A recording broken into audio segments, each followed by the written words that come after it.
On a retrouvé Pascal Hervé et on l'a retrouvé dans quel pays? Voilà. Où sommes-nous? On est à Montréal, Canada, Québec. On est au Québec pour certains, on est au Canada pour d'autres.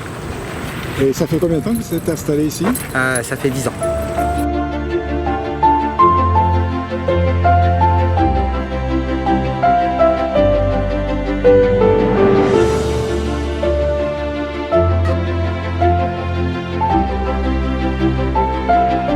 Vous continuez de sortir beaucoup en vélo, vous faites des grandes sorties. Une vingtaine de kilomètres par année. Et vous avez bien figuré aux championnats mondiaux de Glasgow cet an dernier. Pas assez bien, puisque j'ai fini 3e seulement.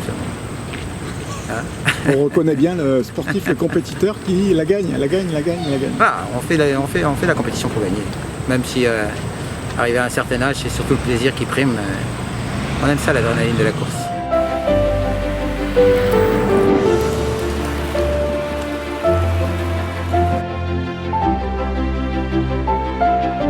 C'est la nouvelle vie de Pascal. Je sais pas si c'est la nouvelle vie, mais ça se passe bien. On est bien installé ici. Vous avez un centre qui se trouve à proximité, hein, juste là derrière le bâtiment. Quelle est l'utilité de ce centre? Comment ça fonctionne?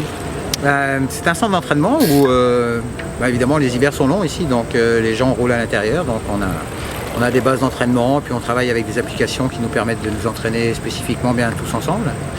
On a un laboratoire d'évaluation où on fait passer des tests de VO2 max, des tests de puissance, des tests de course, tous les tests possibles et imaginables aujourd'hui, ce que la science nous permet de faire et puis pour nous permettre de suivre tous nos athlètes, qu'ils soient récréatifs ou professionnels.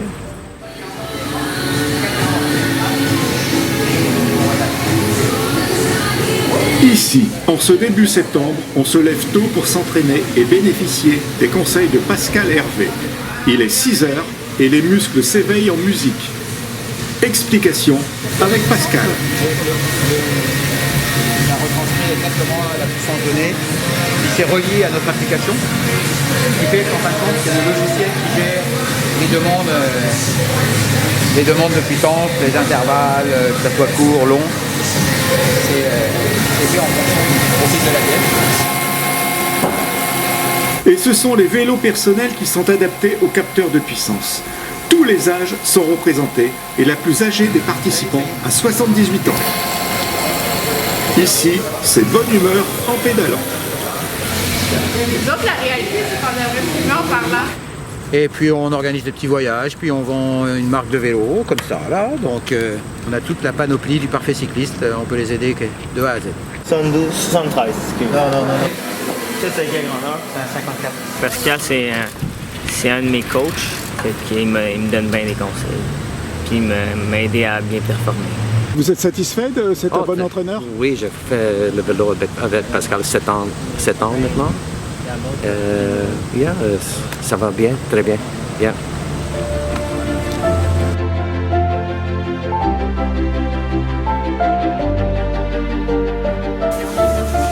Et la pratique du vélo à Montréal en dehors de l'hiver se développe de plus en plus avec une politique d'aménagement des pistes cyclables.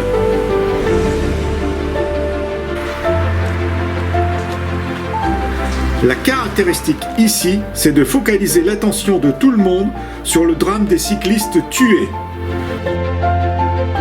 C'est lorsqu'il y a un cycliste ou une cycliste qui est décédée, on le met à l'endroit où la personne est décédée. Oui. Ces vélos blancs sont entretenus par une association qui s'appelle Vélo Fantôme. Retour au centre Pic avec Pascal qui prépare méticuleusement le vélo d'une cliente pour une expédition en avion. Tous les ans, j'emmène un groupe de Canadiens puis de Français qui nous rejoignent aussi. Traverser les grands massifs montagneux européens. Donc l'année passée, on était dans les Dolomites.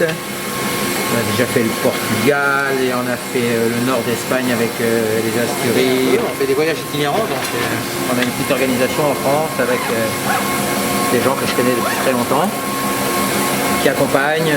On a un masseur, on a un mécanicien, on prépare le ravitaillement du midi, puis on change d'hôtel tous les jours. Donc chaque année, j'emmène un groupe, c'est super cool.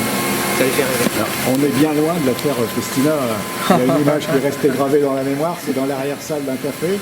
Et puis finalement, Bon, la vie a continué, vous en êtes plutôt même très très bien tiré et vous n'avez pas de rancune vis-à-vis de cette époque-là, tout est pas. oublié. Non, c'est pas oublié, tu n'oublies jamais, tu complètement comme ça. C'est quoi, je pense que, pour être honnête, ça a été un bien pour un mal. Et puis, avec le temps, moi, j'ai aucune rancune. Ce qui est arrivé est arrivé. J'y passe. Malheureusement, ça a été une période noire du cyclisme. Mais il n'y a pas eu que ça. Hein. Le cyclisme que j'ai connu, c'était pas juste les affaires de dopage, c'était aussi de la passion, c'était faire rêver les gens, c'était génial. Ouais, bon, écoute, c'est pas grave, je continue mon petit bonhomme de chemin, je vis de ma passion, je la transmets et c'est ça que j'adore. L'affaire est dans le sac. C'est le cas de le dire, hein. Et Pascal ne chômera pas dans le futur avec les cyclistes. Un exemple, cette opération séduction auprès du public du Grand Prix de Montréal. Une ville qui accueillera les mondiaux en 2026. Les bidons non utilisés sont distribués généreusement au public enthousiaste, de quoi susciter bien des vocations. Je vis avec une belle Canadienne et puis je sais pas si j'ai trouvé le bonheur parce que je l'ai toujours eu en fait. J'ai le bonheur facile moi. Je suis quand même un cycliste dans l'âme.